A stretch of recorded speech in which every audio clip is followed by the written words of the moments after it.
Savannah has controlled this narrative definitely for too long.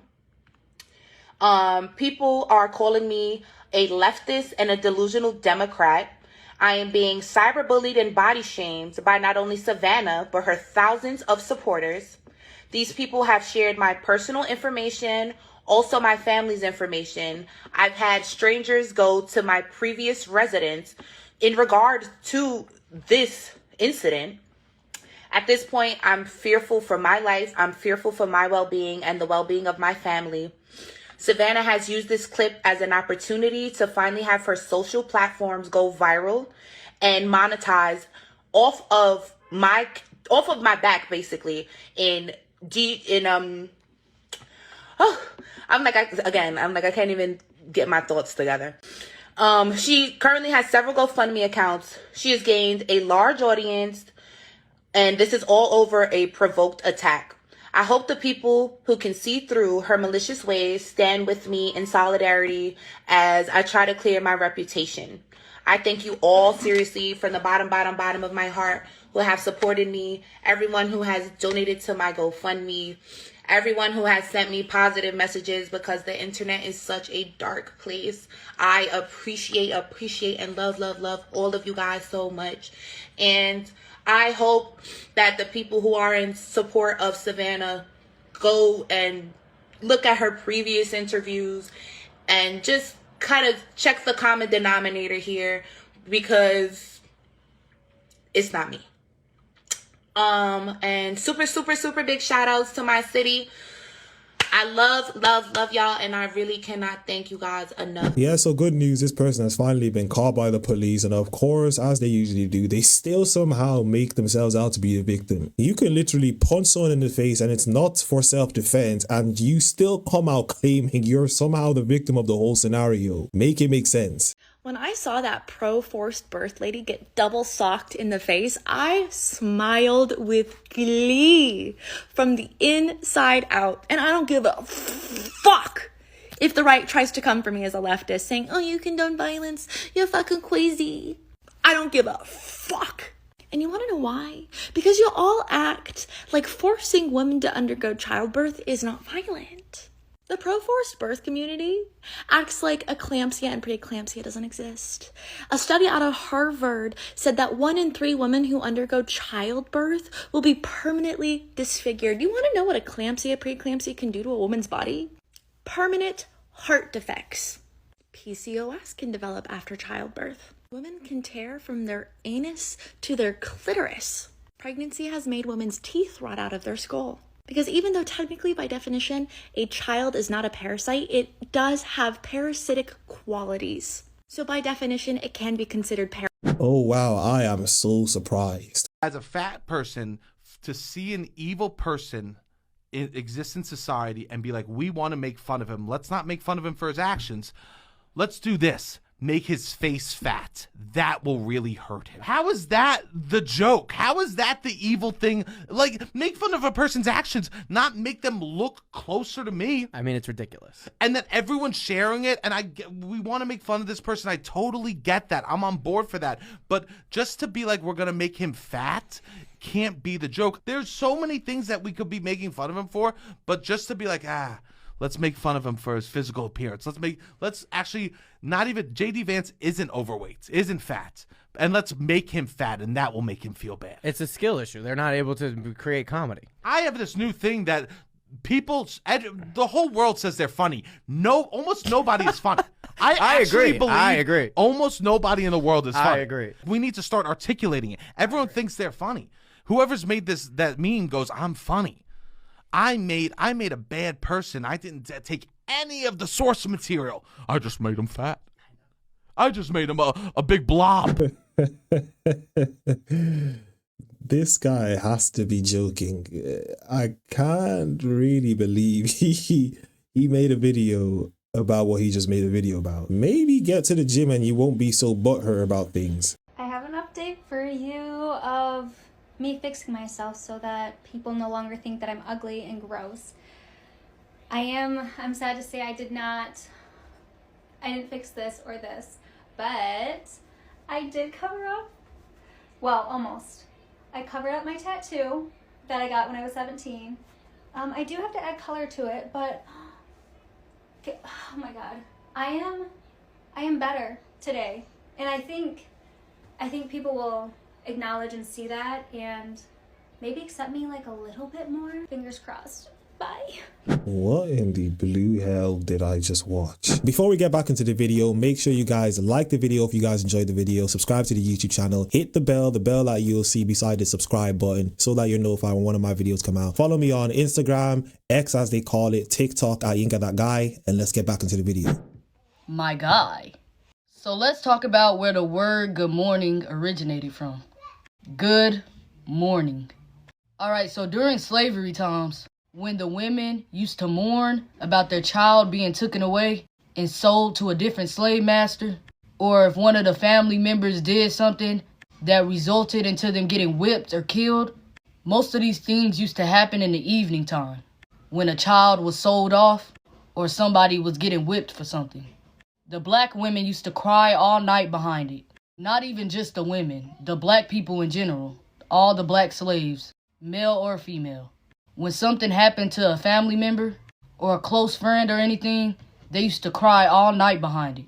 And when the slaves used to cry about what happened all night long, the white slave masters, the oppressors, will wake up in the morning time and they'll tell the slaves, did you have a good morning? Basically, did you have a good cry out? Did you do enough crying last night because of what happened to their family member a day prior? So the white oppressors came up with good morning as a mockery towards black people during the slavery times when they used to cry and mourn and grieve over what happened to somebody when they was whipped or killed or taken off to another plantation. So it was their way to make fun of the black slaves crying that night prior. So they would ask them, did you have a good morning? Did you have a good cry? And they would laugh about it. So that was their way of being funny towards the black slaves when they would cry all night about somebody that was hung, somebody that was killed. That was their way to make fun of them. Y'all know what mourning mean. All they did was take the U off of it, so nobody would think about what it really originated from. It was really a mockery towards black slaves and them making fun of what they did to their people when someone was hung, killed, or sold off to a different plantation. So that was their way of being funny. Did you have a good morning? Did you have a good cry about that person's death? Did you have a good cry about your daughter being taken away from you and sold off somewhere else? Did you have a good cry of your brother being hung yesterday? That was their way of being funny. Good morning, everyone. I think it might be the case that I'm going to have to give up on seeing these videos because the stupidity I have seen over the past couple of months is actually beyond me. These people cannot be real people. It just doesn't make sense that someone would actually think to themselves, it would make sense for me to make a video like this. There is no way in blue hell that someone actually believes saying the word good morning is racist. I know we live in strange times where people want to make themselves out to be the victims of something, but this is absolutely insane. I got a letter in the mail yesterday that told me that my housing stuff was like defunded and they can't help me with any of my bills anymore, including electric and gas, and if I were to move they couldn't help me move anymore. So it's super cool as a single mom that literally can't work a ton because I have my son, so that's sick. And then my son's in early intervention, and yesterday they came and they told me they can't help me with gas cards anymore, which put gas in my car so that way I could take my son to appointments and play groups and literally like the grocery store.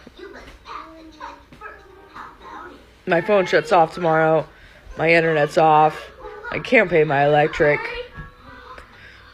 and then they just defunded all of that stuff, and now I don't get help with anything. So what am I supposed to do? My son doesn't qualify for any daycare. He doesn't start preschool till September. I work 2 days a week because that's when I have a babysitter. And those 2 days or like enough to buy.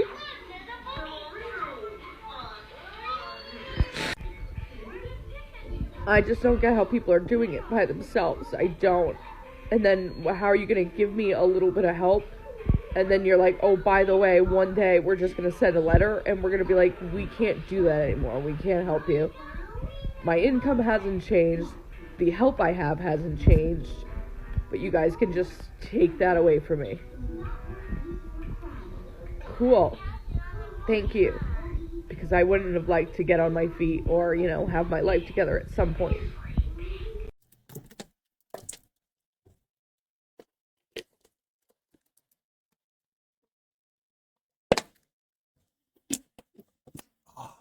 Oh, that tastes good. Love drinking on the tears. I was shocked, but I also really wasn't surprised. Throughout my Irish education, I never had a teacher who looked like me, but I developed the biggest pet peeve for when people decide to blame it on Gaeilge. I can tell you now that Gaeilge is definitely a barrier for people from ethnic minority backgrounds for getting into teaching, but it is not the biggest barrier, in my opinion. Because if it was, there would definitely be more ethnic minorities doing secondary school teaching because there's no Gaeilge requirement there, but the numbers are just as low as they are in primary school teaching. I definitely think one of the issues is representation.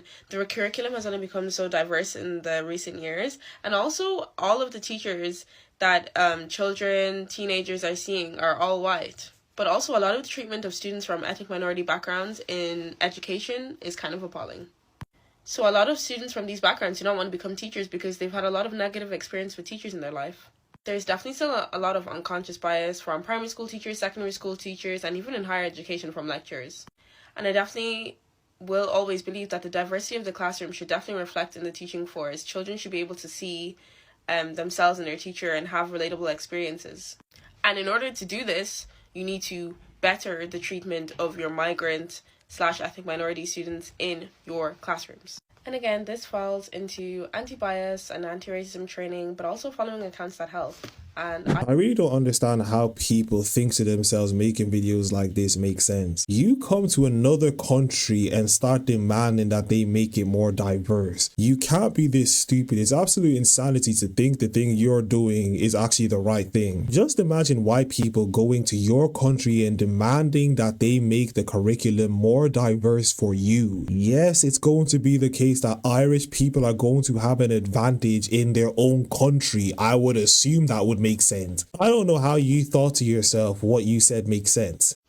I've decided I want my fucking reparations. And no, not from white people. I want it from these fucking black leaders and these fucking black celebrities that have been making money off of us as they sell us up a river for years and years and years. And I know black people don't want to hear these hard truths, but these fucking people owe us. I'm fucking tired of them telling us that we're fucking victims as they prosper and they make millions off of us. These are the same people that tell us to hate white people as they simultaneously date white people and make money with them. Mind you, they're telling you you can't accomplish things because you're black, all while accomplishing things while being black. Not to mention these people making money off of black pain and black suffering, all while promoting violence and promiscuity and drugs. These people are disgusting and they have no souls and they definitely do not worship God. I'm telling you, black people, we need to wake the fuck up and fucking hold people accountable for the shit that the people that are actually doing the shit to you. Hold them the fuck accountable. Stop always looking at white people. Yeah, we get it. You want free things again, as per usual. Well, while we were all out protesting the current administration, Supreme Court dealt us another loss, which sucks. Basically, they said in a 5-4 decision that the $600 million that Congress allotted for special needs students and rural schools and underperforming schools for special needs students, they basically said that Trump can say that they don't get it anymore. So while we were out protesting to save science and our Constitution and our rights and all the things for our kids, they're just taking more from our kids now. And as a special needs parent, this really fucking sucks. So I'm lucky that next year we won't have an IEP. At least we're graduating from needing that, but We wouldn't be where we are without special needs programs. This is disastrous for parents of children with special needs. So yay us, this blows. Another round of FAFO going into the next week. What are we gonna lose this week? The train's gotta come off the rails at some point, guys. Come on. Yeah, you people definitely don't have jobs.